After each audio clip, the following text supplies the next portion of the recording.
Hey guys, welcome to League of Inches, and going to start with our 2021 team preview, season preview videos. And as promised, we'll go through each individual team and got a few guests and other pages to collaborate with and things like coming up to talk about each team. So some exciting stuff coming up the next few weeks just to hear a bit more about your team and a bit more of an in-depth chat when it comes to the fans' perspective and things like that. But first of all, obviously got the Eels up. Massive fan myself of the Eels. Got a proud family tradition in the club.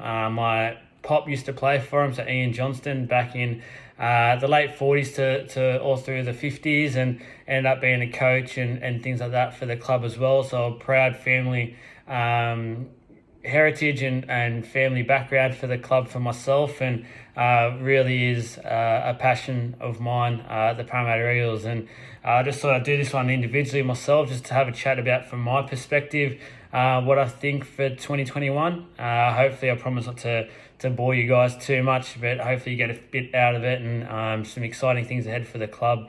And what I think for the 2021 season ahead. So get it all started. And the best signing, obviously, for mine, there's a lot of depth signings this year for Parramatta, which is exciting. It pushes people to push on for their positions, and always has that in-club sort of fighting at training. For mine, I've gone with Tom Opachik. I think he's the best signing, just in terms of with his potential. He has got quite a bit of potential. He's still pretty young.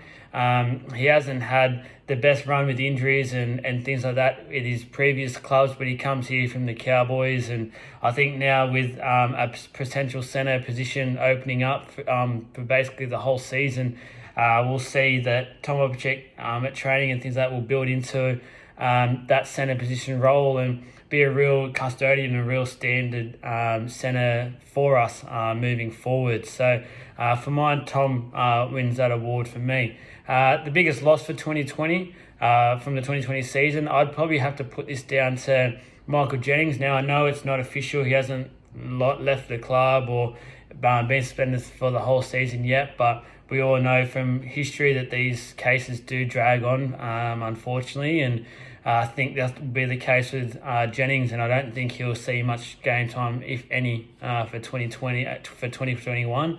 For mine, that's a massive loss, especially with his defence. We've seen that he was quite shore up with that side with defence throughout the year, and they were targeted badly in that finals game once he did leave, and wasn't able to play. So for mine, it has to be Jennings as the biggest loss for the club for this year. Just his leadership on and off the field.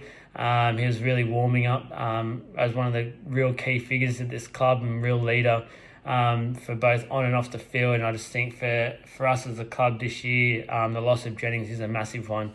For mine, the key reason for success this year at the Eels, I'm going to have to put this down to just having the same 1, 6, 7 and 9, so your spine, as people like to call it.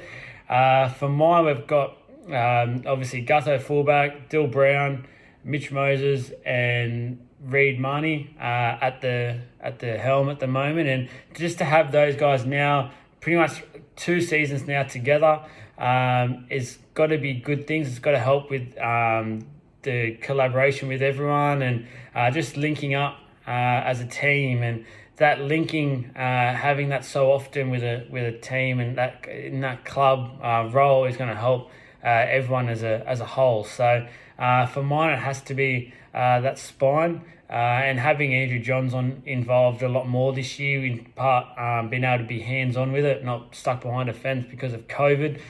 He's only going to help our halves, and I do anticipate Dylan Brown to have a much more hands-on leadership role now at the club, and in terms of on the field, and Mitch Moses to perhaps go for a bit more of that running game, which we know is really good at linking up supporting play. And we always know what we're going to get from Gutho and Marnie is some really crisp service and tackling his heart out. So that's my key reason for success there. The biggest concern I have for Parramatta this year would probably be just the question mark if we can in fact get to that next level.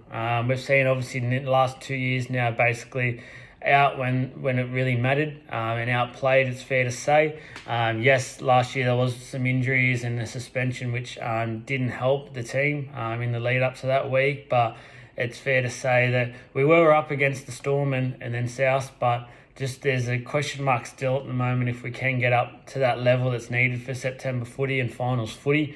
I'm hoping that that's the case this year, and the boys have really used it as fire in the belly for this pre-season, and going off some of the posts and things like that we've all looked at, and some of the inside word from the club is the boys are fitter than ever and really firing and really ready to go. So for mine, that would be the concern. I hope I'm wrong. I hope we can get to that next level. I know all the fans and things like that are anticipating, and fingers crossed that we do. So that's it for that one. And I guess my final thoughts and where I think we'll finish for mine, I think we're still a top 4 team. I think we will finish 4th. However, saying that, I think there's about 3 or 4 teams that are going to be close in around that 4th to 6th spot. So it's going to be really tight. I think there is 2-3 teams that are probably a bit ahead of the pack at the moment for this season, just in terms of how they're looking with squad-wise and things like that. But for mine, I think we're definitely on the edge of that top 4. It's just about, I think, timing our run now for September footy and making sure we've got a really good selection and really good running, and all the boys are fresh. We've got Origin mid-year this year, and if a few of our boys make it, we just need to make sure we manage that load. And we probably got caught out a bit with the COVID situation. I think a lot of clubs did, where we may have trained a little bit too hard, and the boys sort of ran out of puff when it really mattered. So hopefully that's the case. I do think we will be up there once again, and hopefully Parramatta are quite up there, and it's grand final time holding up that trophy, something I'd love to see. So thank you guys. Thanks for listening and tuning in. These videos are only going to be quick ones. They're going to be nice 10-minute or so videos of just going over each team and what we think will be, what will happen for 2021. Just jump on, give us a like on Instagram, give us a like on Facebook, and also follow our YouTube as well and give us some more support. So thank you guys for the support on the page, and to all the Eels fans out there, let's go for 2021. Really do believe it's going to be another good year. Thank you.